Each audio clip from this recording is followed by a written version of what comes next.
法国输给了西班牙，无缘得到内杯，但他的实力毋庸置疑很强。而有意思的是，法国一个白人发达国家，结果球队呢大部分人都是黑人。不仅是球队，甚至整个法国都在逐渐黑化，黑人是越来越多，以至于还喊出巴黎是黑人的，要白人滚出去的口号。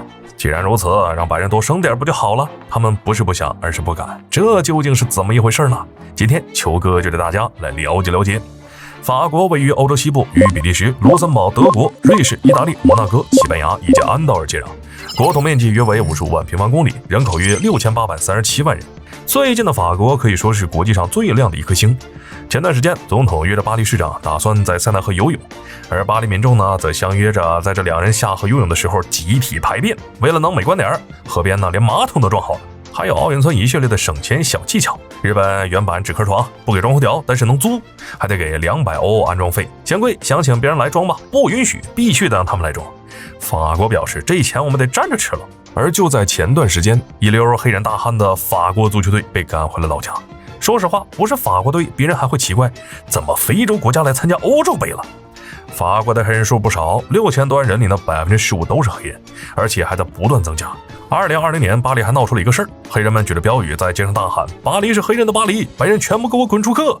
好家伙，刀锋天罡了，这是一个白人国家，怎么黑人会有这么多呢？法国可以说是欧洲黑人最多的国家。让人奇怪的是，欧洲明明有这么多国家，而且离非洲最近的也不是法国，怎么偏偏法国的黑人最多呢？其实说到底呢，就是法国自己作的。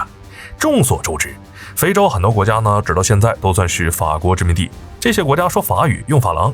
当初法国解放时征兵打仗，征的大部分人都是黑人，所以法国在基础上呢，就有点吸引非洲人的点。另外，法国黑人在一开始都是被法国自己给亲自迎进来的，因为人口老龄化严重，国内缺少劳动力。为了解决这个问题，于是法国就出台了一系列的政策，吸引了大批的移民，尤其是来自非洲的老乡，那是拖家带口的来到了法国。本来法国政府是希望这些非洲兄弟来这是干活的，一开始呢是有用的，但随着来的人越来越多，这些非洲兄弟觉得自己的先辈为了法国的自由抛头颅洒热血，那自己来这儿必须是来享福的，活是干不了一点，福利是必须享受的。平时闲着没事呢，就在家可劲儿的生娃。要知道，这些非洲兄弟可没有什么计划生育的想法，一个家庭4、5个孩子都是最基本的。尤其是法国，为了提高生育率呢，还规定了生一个孩子，政府就给一笔补贴，这就更激发了非洲兄弟生娃的欲望。不少黑人家庭也不去工作，就靠着生娃领补贴过日子。慢慢的，也就导致法国黑人是越来越多，甚至出现巴黎新生儿中有60%的人都是黑人的情况。既然如此，那也让白人可劲生不就得了？关键是他们不敢呐。法国有项规定，禁止其他人去做亲子鉴定，没办法，不禁这不行啊。因为法国非亲生率高达51%，要是天生非球命呢，那简直是一查一个准啊。当然了，如果是那种夫妻是白人，结果生出了个黑人宝宝，那也没有必要查了。反正允许的话，那时候肯定会搞得婚姻破裂，妻离子散。而且呢，他不仅禁止，还规定谁要是敢私自去查，那就得交15000欧的罚款，还得吃1年牢饭。这法国男人也不傻，既然国内不让查，那我跑到国外照样可以，只要查下来不是，立马就离婚。于是吧，为了防止这种情况出现，他们又规定了，就算离婚了，不管孩子是不是亲生的，还是得养到18岁，而且孩子得养着，前妻也得养着，直到人家重新结婚为止。也就是说，要是前妻找了个男朋友，但一直不结婚，他们就得一直养着3个人。这要是个正常人，那肯定不同意啊！他们也不是冤大头，会帮别人养孩子。既然搞得这么麻烦，干脆从源头上把问题给解决了，直接不结婚。